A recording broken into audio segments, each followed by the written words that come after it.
Bismillahirrahmanirrahim. Assalamualaikum warahmatullahi wabarakatuh. Subhanallah walhamdulillah wa la ilaha illallah wallahu akbar, la hawla wa la quwwata illa billahil aliyyil azim. Asyhadu an la ilaha illallah wahdahu la syarika lah wa asyhadu anna Muhammadan abduhu wa rasuluh la nabiyya ba'dah.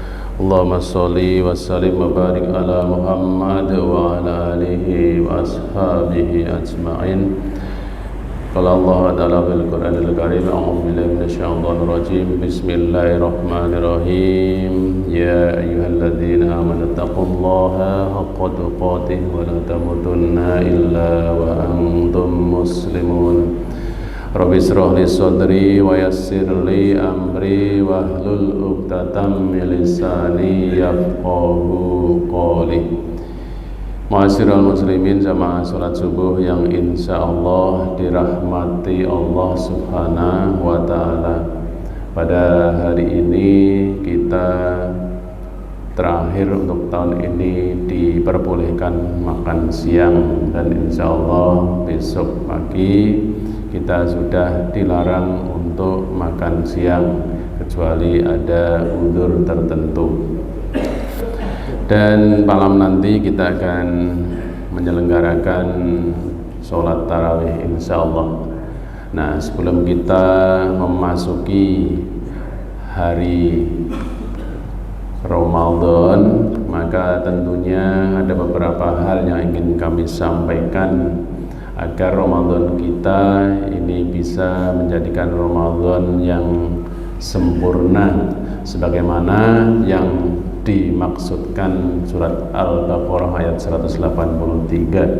A'udzubillahi minasyaitonir rajim. Bismillahirrahmanirrahim. Ya ayyuhalladzina amanu taqullaha ya ayyuhalladzina amanu kutiba alaikumusiyam kama kutiba alal ladzina min qablikum la'allakum tattaqun.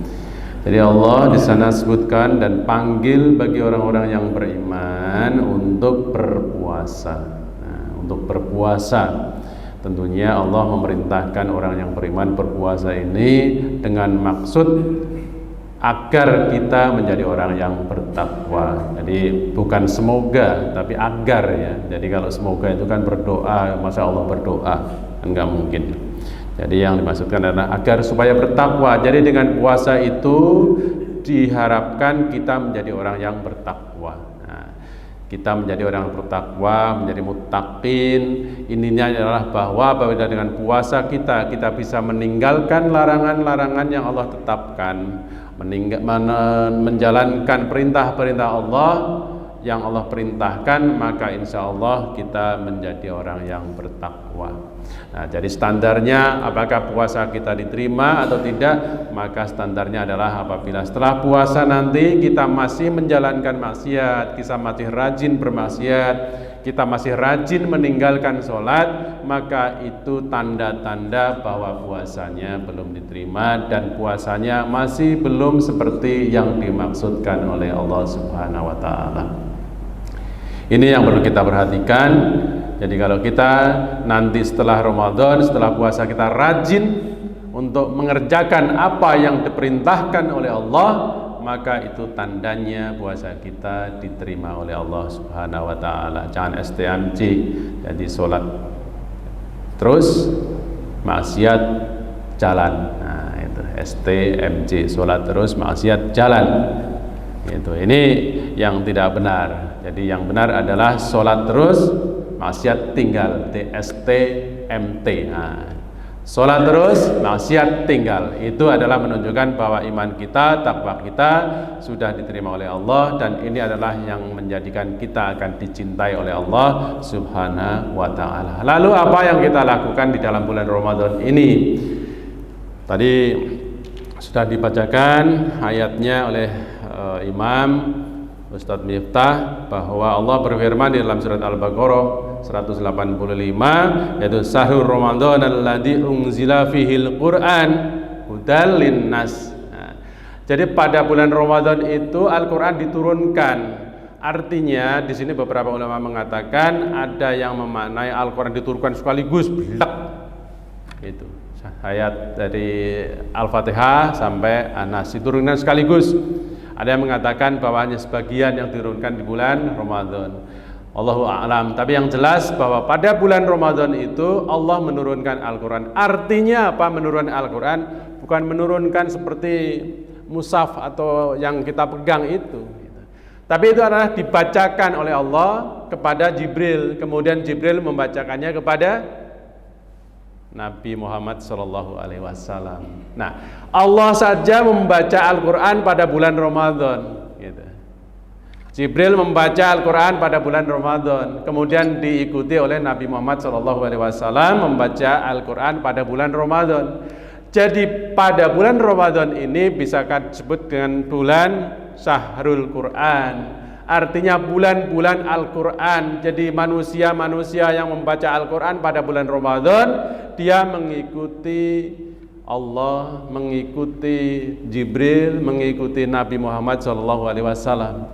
Jadi kalau kita meninggalkan Al-Quran pada bulan Ramadan, kita tidak membaca Al-Quran pada bulan Ramadan, berarti kita masih jauh dari Allah. Kita masih jauh dari Rasulullah. Jangan mengatakan kita dekat dengan Allah, jangan mengatakan cinta dengan Allah kalau kita masih jauh dari Al-Quran, kita jauh membaca Al-Quran. Jadi kalau bulan Ramadan kita sudah bisa menjalankan Al-Quran, membaca Al-Quran, memahami Al-Quran, mentadaburi Al-Quran, maka insya Allah kita mengikuti apa yang diperintahkan oleh Allah Subhanahu wa taala. Makanya dalam bulan Ramadan itu kita banyak yang membaca Al-Quran, menghatamkan. Ada yang 1 kali hatam dalam bulan Ramadan, ada yang menghatamkan 2 kali, ada yang 3 kali, ada 4 kali, ada yang 30 kali, tergantung kemampuannya. Tapi yang jelas jangan sampai nggak pernah membaca Al-Quran di dalam bulan Ramadan. Pak, saya kan belum bisa membaca Al-Quran. Ya belajar, gitu. Belajar. Karena Al-Quran ini dibaca itu mendapatkan pahala, gitu. Baca saja mendapatkan pahala walaupun kita tidak paham maknanya, tidak mengerti. Salah-salah dapat pahala juga, asal kita konteksnya adalah konteks belajar. Tapi kalau disalah-salahin membaca Al-Quran, ya itu yang nggak benar. Nah gitu Pak. Jadi bulan Ramadan adalah bulan Al-Quran, Syahrul Al-Quran. Jadi pada bulan Ramadan ini kita diminta oleh Allah untuk memperbanyak baca Al-Quran, karena Al-Quran nanti akan menjadi syafaat. Kalau kita sudah terbaring, sudah dibungkus kain kafan, maka sudah tidak ada lagi amal yang bisa kita dapatkan, itu kan, kecuali 3 itu. Amal itu sudah nggak bisa dapatkan. Nanti syafaatnya dari mana kalau kita nggak pernah membaca Al-Quran? Rasulullah, ya kalau baca Al-Quran saja nggak pernah, bagaimana mendapatkan syafaat dari Rasulullah, kan gitu. Al-Quran bisa menjadi syafaat, pertolongan kita nanti di akhirat. Apabila kita tidak membaca Al-Quran, maka pertolongannya jauh Pak, gitu. Kalau sudah terbaring, sudah dipendam di dalam tanah, sudah jadi tanah, sudah diinjak-injak, sudah ditinggalkan di sana, sudah putus semua. Jangan sampai kita menjadi orang yang menyesal nanti bahwa kita kenapa dulu saya tidak baca Al-Quran. Di dunia ngapain? Baca handphone terus dari pagi sampai malam, handphone nggak ada putus-putusnya. Grup 30 grup, 40 grup, 5 grup dijawab semuanya. Dijawab semua, dipegang, handphone tidak pernah lepas dari tangan, tidak pernah lepas dari mata. Mending pegang handphone membaca Al-Quran, gitu. Tapi kalau pegang handphone yang baca WA, yang dijawab apa? Grup sana, grup sini, urusannya apa? Ya urusannya nggak jelas-jelas, ribut di situ. Ada 1 kalimat dibahas sampai habis, gak jelas cenderungannya, gak ada pahalanya juga, mudaratnya banyak, gitu.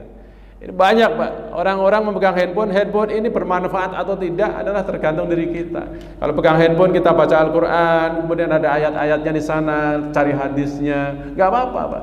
Tapi jangan sampai kita memegang handphone, jangan dibuka WA, terus WA yang dicari. Kalau nggak nonton YouTube hari-hari, tiap hari dari pagi sampai sore YouTube terus, ya memang nggak ada habis-habisnya. Kalau dibuka YouTube ada ini terus gitu. Akhirnya kita lama-lama ujungnya sudah sampai tua, sudah sampai waktunya kita dipanggil oleh Allah, habis waktu kita. Ternyata waktu saya habis untuk membaca YouTube, untuk menonton YouTube, untuk membaca WA. Ternyata nggak dapat pahala apa-apa. Kita akan menjadi orang yang rugi. Nah, naudzubillah, jangan sampai kita menjadi orang yang rugi. Maka bulan Ramadan itu kita hendaknya banyak membaca Al-Quran. Itu bisa siang, bisa malam, kurangi tidur malamnya, gitu. Ya, tidur siangnya juga tidak berusaha berbanyak juga, cukup saja, biasa-biasa saja. 1 bulan Pak, nggak lama. Kalau kita sudah menginjak pada bulan Ramadan itu, kadang-kadang kita rasakan cukup lama, kok besok masih ada lagi, besok masih ada lagi. Ya, karena puasanya bukan merupakan satu kesenangan gitu, tapi puasa yang senang, puasa yang happy, puasa yang berbahagia adalah ujuk-ujuk kok sudah sampai gitu. Jadi tidak pernah mengatakan kok masih lama banget ya, masih seminggu lagi, masih 2 minggu, masih 3 minggu, masih 1 bulan lagi ke depan. Besok sudah nggak boleh makan. Nah, ini adalah menunjukkan bahwa puasa kita masih belum puasa yang dikehendaki oleh Allah Subhanahu wa taala. Nah, kemudian dalam bulan Ramadan itu juga merupakan satu apa yang disebut dengan sahrus sodaqoh. Jadi bulan sodaqoh. Karena pada bulan Ramadan ini amal sodaqoh yang paling utama. Gitu. Jadi apabila kita ingin beramal, ingin bersodaqoh, ingin berinfak, maka bulan Ramadan itulah yang sangat tepat sekali, dan kita diberi kesempatan oleh Allah. Alhamdulillah bahwa pagi hari ini kita masih bisa berkumpul di sini, dan insya Allah nanti malam tarawih, insya Allah besok kita menjalankan awal Ramadan. Ini adalah satu kenikmatan yang luar biasa Bapak Ibu sekalian. Mungkin Bapak-bapak sekarang tidak merasakan artinya nikmat dalam Ramadan, tapi insya Allah nanti setelah kita dipanggil oleh Allah, setelah dibungkus, baru kita akan ketahuan. Beberapa orang kadang mengatakan saya takut mati, gitu ya. Kalau mati gimana? Sakitnya luar biasa, bagaikan berapa puluh pedang yang menebas-nebas kita sakitnya. Kenapa demikian? Karena dia masih berat dengan urusan dunianya. Nah, Bapak pernah mendengarkan cerita Nabi Yusuf, saking gantengnya dia, saking cakepnya dia, dilihat oleh ibu-ibu, para emak-emak melihat, memperhatikan sambil diberikan buah kupas gitu kan, sambil memandang Nabi Yusuf. Lukanya nggak kerasa Pak. Kenapa? Karena dia saking kagumnya dengan Nabi Yusuf, saking konsentrasinya dan fokus kepada Nabi Yusuf, luka pun nggak kerasa. Coba, ini menunjukkan bahwa apa yang dia lihat, apabila yang dilihat itu sangat dicintai, maka apapun dia tidak akan kerasa. Nah, gitu Pak. Ini adalah seperti bagaimana misalnya seorang ibu juga melahirkan kan sakit sekali. Pada saat lahir dia sakit, tapi begitu sakit kemudian dijahit, gitu. Setelah dijahit anaknya sudah berbunyi oek, menangis, dia berbahagia, lupa semua Pak. Sakit yang tadi hilang karena ada kebahagiaan. Ada kebahagiaan melihat anaknya yang telah lahir dengan menangis, itu sangat berbahagia, sehingga sakitnya hilang. Nah, itu contoh. Jadi ada juga, kalau ini kisah nyata yang pernah saya sampaikan ya beberapa kali, tapi menginspirasi bagi saya dan bagi kita semua tentunya, bahwa ada orang yang bekerja di masjid. Jadi pekerjaan masjid bukan pekerjaan yang rendahan, bukan. Orang menganggap apa sih ini marbot, gitu kan? Tapi nyatanya Allah memuliakan bagi pekerja masjid, gitu. Asal dibarengi dengan niat yang ikhlas karena bekerja untuk Allah Subhanahu wa taala. Orang itu adalah menyiapkan air wudhu. Menyiapkan air wudhu di masjid untuk dipakai para jamaah masjid tiap hari, Pak. Begitu dia meninggal, mengatakan dia melihat sesuatu. Ya Allah, rumah saya kok bagus banget. Dia bukan orang kaya, Pak.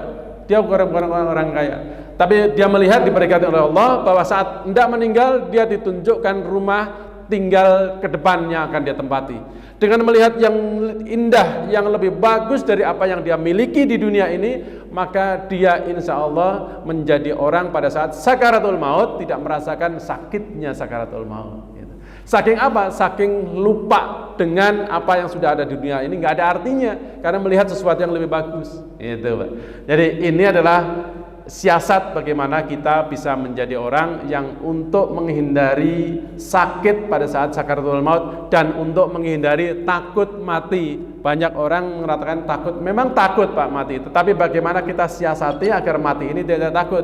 Nah, kalau kita misalnya melihat di sana, aduh apinya banyak, saya akan masuk ke sana, aduh rumahnya jelek, kok bau, misalnya kan bau busuk begitu. Kemudian yang ditinggalkan apa? Harta yang banyak, istri yang cantik, mungkin anak yang gagah-gagah, anak yang ganteng, semua kenikmatan dunia yang dia rasakan selama ini, makan di sana, tidur di hotel sini, wisata ke sana kemari, maka itu menunjukkan bahwa yang ditinggalkan lebih baik daripada yang akan dituju, maka itulah menunjukkan nanti akan sakit sekali bagi orang yang sakaratul maut.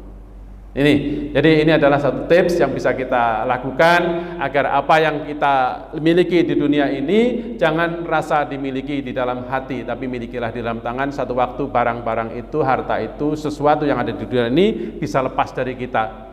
Ya, kalau kita misalnya ada sesuatu yang sakit-sakit dikit karena harta itu, ya sudah, lepas saja. Itu jangan pernah kita merasakan memiliki. Kalau handphone lecet, waduh lecet ini, kamu sih gara-gara kamu jadi lecet. Nah misalnya gitu.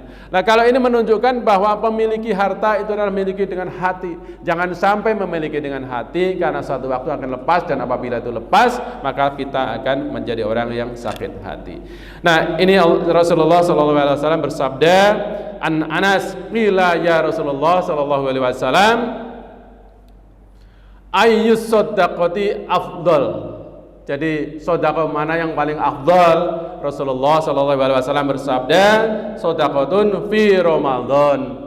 Jadi afdolnya sodakoh itu adalah di dalam bulan Ramadan. Jadi apabila kita ingin mendapatkan afdolnya sodakoh, maka kita bersodakohlah yang sebanyak-banyaknya semampu kita di dalam bulan Ramadan. Apa siang atau malam Pak? Kapan saja. Nah, yang penting bulan Ramadan itu. Jadi sedekahnya adalah diperbanyak pada bulan Ramadan. Syukur-syukur misalnya nanti bisa tips lagi pada malam ganjilnya. Syukur-syukur pas Lailatul Qadarnya kita sedekah yang banyak. Pas misalnya di situ. Alhamdulillah Pak di situ, karena pahalanya berlipat di sana gitu. Jadi sedekah afdolnya pada bulan Ramadan, dan kemudian pada saat Lailatul Qadar kita mendapatkan pahala yang lebih dari 1000 bulan. Dan amal kebaikan dalam Lailatul Qadar itu adalah lebih dari 1000 bulan dan lebih baik daripada 1000 bulan. Jadi bulan Ramadan ini adalah bisa dipakai sebagai atau ditetapkan sebagai sahrus sedekah, yaitu bulan-bulan sedekah. Nah, itu adalah bulan Ramadan yang bisa kita lakukan, adalah salah satu diantaranya sedekah. Dan kemudian bulan Ramadan adalah merupakan syahrul maghfirah. Artinya adalah bulan-bulan pemaafan, bulan-bulan pemberian maaf oleh Allah Subhanahu wa taala, bulan-bulan pengampunan oleh Allah Subhanahu wa taala. Man shoma ramadhana imanan wa ihtisaban ghufira lahu ma taqaddama min dzambih. Jadi barang siapa yang berpuasa karena didasari oleh iman dan mengharapkan ridho dari Allah, maka Allah akan mengampuni dosa-dosanya yang telah lalu. Nah, itu Pak. Jadi penting sekali. Jadi apa catatan diampuni? Ya karena kita puasanya karena didasari dengan iman, dengan diperintah oleh Allah gitu kan. Kita sampai sekarang kan belum pernah melihat Allah Subhanahu wa taala. Itu adalah suatu keimanan, kita yakin Allah ada, kita yakin bahwa Allah yang menghidupi kita yakin Allah yang mengatur seluruh alam jagat raya ini. Itu adalah iman Pak. Jadi iman itu adalah menunjukkan bahwa sesuatu yang kita yakini apa yang datang dari Allah, ya, dari Rasulullah SAW. Jadi orang yang puasanya dikarenakan iman dan mengharapkan ridho dari Allah, maka Allah akan memberikan maaf, ampunan untuk kita semua. Tidak ada yang paling berbahagia Pak, kalau kita memiliki kesalahan, kita memiliki dosa, Allah ampuni untuk kita. Nah, gitu. Kalau kita memiliki dosa kepada manusia, kita harus minta maaf kepada manusia, gitu kan? Kalau kita belum maaf kepada manusia, maka kesalahan itu masih belum dimaafkan. Nanti akan ditagih di akhirat, gitu. Akan ditagih, akan diminta di akhirat, dipertanggungjawabkan. Kalau kita salahnya, misalnya saya salah sama Aan, bukan saya minta maaf kepada Allah, gitu. Maaflah dulu sama Aan, baru Allah nanti akan menghapusnya, kan begitu.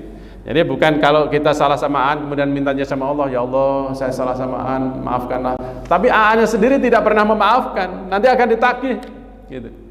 Nanti akan ditagih itu.